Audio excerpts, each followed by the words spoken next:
అది పేరు కాదు, ప్రభంజనం. నవరస నట విశ్వరూపం.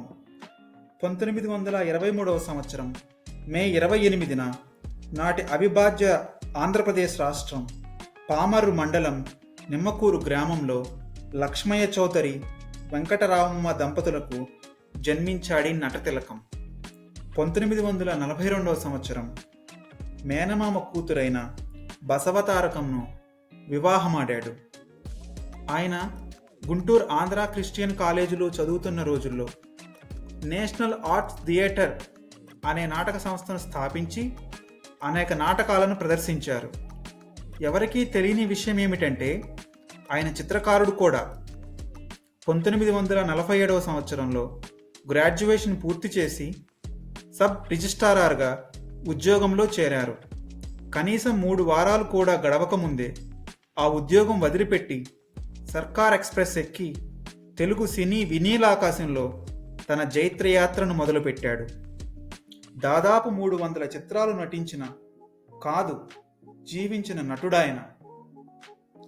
నేషనల్ ఆర్ట్ థియేటర్ అనే చిత్ర నిర్మాణ సంస్థను స్థాపించి అనేక గొప్ప చిత్రరాజాలను నిర్మించి దర్శకత్వం చేసిన దార్శనికుడాయన.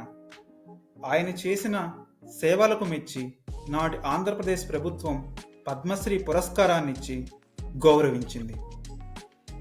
అది 1978 సంవత్సరం. ఆనాటి ప్రభుత్వం 1 కృష్ణుడు, 2 కృష్ణుడు, 3 కృష్ణుడు అనే పాత్రలను రాజకీయ తెర మీదకు తీసుకువచ్చి కేవలం 5 సంవత్సరాల స్వల్ప పరిపాలనా కాలంలో 4 పాత్రధారులను ప్రజలకు పరిచయం చేసి sealed cover CM, Hyderabad to Delhi, Delhi to Hyderabad via Chennai అనే సంస్కృతికి ఆజ్యం పోసి శాసనసభ్యులను నయానో భయానో ఒప్పించి సీఎంలను మార్చి ప్రజలను ఏమార్చసాగారు.